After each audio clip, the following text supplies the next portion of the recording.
ఈ వీడియోలో కాలిఫోర్నియా స్టేట్లో ఇండివిజువల్ హౌసెస్ ఎలా ఉంటాయి, వాటి ప్రైజెస్ ఎంత అనేది చూద్దాము. ఇది మెయిన్ హాల్. ఇక్కడ నుంచి స్ట్రైట్గా వెళ్ళి రైట్ టర్న్ తీసుకుంటే డైనింగ్ స్పేస్ ఉంటుంది.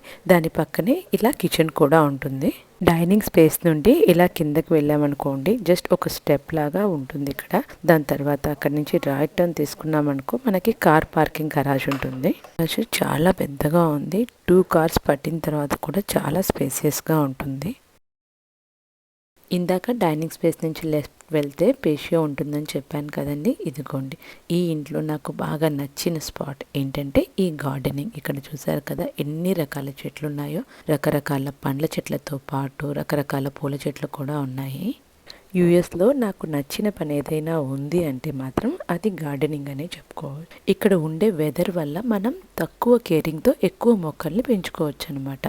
ఇండియాలో కూడా మనం పల్లెటూరుని అబ్జర్వ్ చేసామనుకోండి, ఇంటి చుట్టూ రకరకాల పండ్ల చెట్లు, పూల చెట్లు ఉంటాయి. ముఖ్యంగా జామ చెట్టు, సపోటా చెట్టు, సీతాఫలం చెట్టు, ఇలా రకరకాల పండ్ల చెట్లను పెంచుతూ ఉంటారు. యుఎస్లో మాత్రం యుఎస్లో వెదర్కి తగినట్లుగా ఆరెంజెస్, ప్లమ్స్, ఇలా లెమన్ ట్రీస్ని పెంచుతూ ఉంటారు. ఇక్కడ పిక్చర్లో మీరు చూసినట్లయితే యాపిల్లా కనిపించే ఈ ప్లమ్స్ అనేవి చాలా రుచిగా ఉంటాయి. ఈ కాలిఫోర్నియా వెదర్కి మోస్ట్ ఆఫ్ ది ఇండివిజువల్ హౌసెస్లో ఇలా ప్లమ్ ట్రీస్ అనేవి గ్రో చేస్తూ ఉంటారు. ఇక్కడ పిక్చర్లో మీరు అబ్జర్వ్ చేస్తే ఈ ప్లమ్స్ అనేవి ఎంత ఎక్కువ క్వాంటిటీలో వచ్చాయో మీకు కనిపిస్తుంది.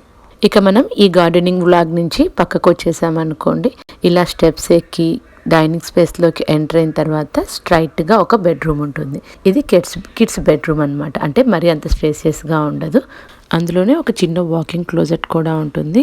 ఇప్పుడు ఇక్కడ ఈ రూమ్లోంచి బయటికి రాగానే ఎదురుగా జనరల్ బాత్రూమ్ ఉంటుందన్నమాట. ఇందులోనే బాత్ టబ్ అన్నీ ఉంటాయి. తర్వాత దానికి అనుకొని నెక్స్ట్ ఒక బెడ్రూమ్ ఉంటుంది. దానికి అపోజిట్లో ఇంకొక బెడ్రూమ్ ఉంటుంది. ఈ బెడ్రూమ్ కూడా చిన్నగానే ఉంటుంది, so that we can use it like A office room. ఈ బెడ్రూమ్కి ఎదురుగా ఒక క్లోజెట్ ఉంటుంది విత్ షెల్ఫ్స్. సో మనం బట్టలు కానీ ఏవైనా కూడా దాంట్లో అరేంజ్ చేసుకోవచ్చు. ఈ అల్మరా పక్కనే మాస్టర్ బెడ్రూమ్ ఉంటుంది. దీంట్లో అటాచ్డ్ బాత్రూమ్ కూడా ఉంటుంది. ఈ మాస్టర్ బెడ్రూమ్ ఎదురుగా ఉన్న కిడ్స్ బెడ్రూమ్కి మధ్యలో ఒక అల్మరా వస్తుందన్నమాట. సో ఓవరాల్గా చెప్పాలి అంటే ఒకసారి ఇంట్లోని హాల్లోకి ఎంటర్ అయిన తర్వాత లెఫ్ట్ సైడ్లో మొత్తం వరుసగా 3 బెడ్రూమ్లు, దానికి ఆపోజిట్లో ఒక మాస్టర్ బెడ్రూమ్, టోటల్గా 4 బెడ్రూమ్ హౌస్ అనమాట. ఈ హౌస్ ప్రైస్ ఎంతో తెలుసా? ఎగ్జాక్ట్గా 1.7K. ఈ వీడియో మీకు యూస్ఫుల్గా ఉంది అనుకుంటే లైక్ చేసి